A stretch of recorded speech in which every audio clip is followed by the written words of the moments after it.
बिस्मिल्लाहिर्रहमानिर्रहीम। मेरा नाम है डॉक्टर उबैद खानज़ादा और मैं अपनी सर्विसेज प्रोवाइड करता हूँ as a consultant neurologist the children hospital Gulshan Iqbal में और उसके अलावा मुस्लिम खत्री हॉस्पिटल न्यू कराची में।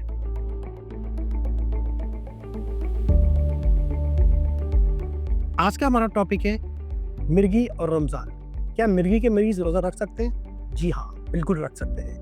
मिर्गी के मरीज़ों को बस सिर्फ शर्त ये होती है कि उनको अपनी दवाई का बाकायदा इस्तेमाल करना होता है और प्रॉपर जो उनके डॉक्टर जो भी उनका न्यूरोलॉजिस्ट है जिस तरह बताए उस तरह अपनी दवाई का ख्याल रखना पड़ता है। अफ्तार के दौरान और सहर के दौरान मुकम्मल तौर पर दवाई लेनी पड़ती है। दवाई का कोई नागा नहीं करना चाहिए क्योंकि मिर्गी का मर्ज़ 70% दवाइयों के ज़रिए कंट्रोल हो सकता है। एक प्रॉब्लम जो होती है वो एक ट्रिगर फैक्टर होता है जिससे फिट्स बढ़ सकते हैं, सीजर हो सकता है। अफ्तार के बाद और सहर से पहले खूब से खूब पानी पिया जाए। हम लोग क्या करते हैं कि शरबत पी लेते हैं, वो बेवरेजेस पी लेते हैं और जो है एनर्जी ड्रिंक पी लेते हैं। ये सब का इस्तेमाल कम से कम लेना चाहिए और अफ्तार के बाद खूब से खूब पानी पिए। कोशिश करके ORS का पानी पिए ताकि उन्हें नमकियात की कमी ना हो, डिहाइड्रेशन ना हो, जिसकी वजह से उनको फिट से बचा जा सके। क्योंकि स्लिप की कमी होना, स्लिप डेप्रीवेशन भी एक ट्रिगर फैक्टर होता है। मिर्गी के मरीजों को अपनी नींद का प्रॉपर ख्याल रखना चाहिए।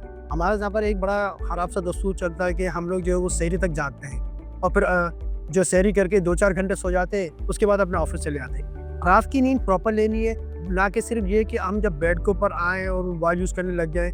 ये हम 12 बजे बेड के ऊपर आके लेट रहे हैं, 3-4 घंटे तक मोबाइल यूज़ कर रहे हैं, फिर सहरी का टाइम हो जाता है, तो वो आपकी प्रॉपर स्लीप नहीं होती। तो मिर्गी से दौरे से बचने के लिए आपको अपनी नींद को प्रॉपर लेना होगा और नींद का प्रॉपर ख्याल रखना होगा। अच्छा, फूड के लोग कहते हैं कि हाँ, मिर्गी के मरीज़ अक्सर ये सवाल करते हैं कि हम क्या खाना खाएँ, कौन सी ग़िज़ा लें? तो यहाँ मैं एक बताता चलूँ आपको बात कि जो ग़िज़ा होती है, ऑयली फूड या फैटी फूड्स कम से कम खाया जाए, ठीक है? फ्रूट्स, वेजिटेबल्स, नट्स, योगर्ट्स और इसके अलावा जो खजूर होती हैं, जो सुन्नत खजूर होती है, सब रोज़ा खोलते हैं, इसका इस्तेमाल ज़्यादा से ज़्यादा किया जाए ताकि एक बैलेंस डाइट रहे। और ये वो चीज़ें हैं जिससे जो मिर्गी का ट्रिगर फैक्टर नहीं हो सकता।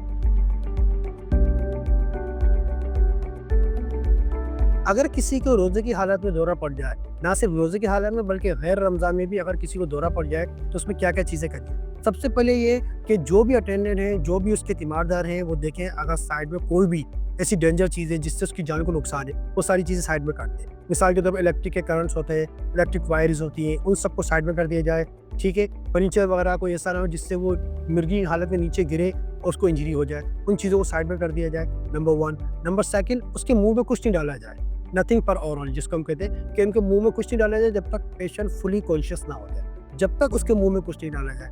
नंबर 3, उसको ये होता है कि पेशेंट को रिलैक्स रखें, ठीक है? और अगर उसके दौरे का दौरानिया 5 मिनट से ज़्यादा हो गया है तो एम्बुलेंस को कॉल करके उसको फ़ौरन इमरजेंसी हॉस्पिटल इमरजेंसी पहुँचाएँ ताकि उसकी प्रॉपर ट्रीटमेंट और इलाज किया जा सके।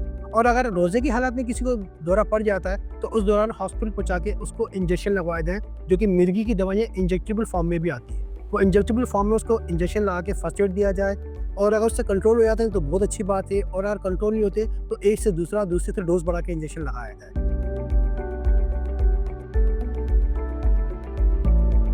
मिर्गी एक काबिल इलाज बीमारी है। जो भी आपके डॉक्टर, जो भी आपके न्यूरोलॉजिस्ट आपको एडवाइस करें, जिस तरह एडवाइस करें, जो भी डोज बताएं, उस डोज को प्रॉपर तरीके से लें और प्रॉपर तरीके से अपना इलाज करवाएं।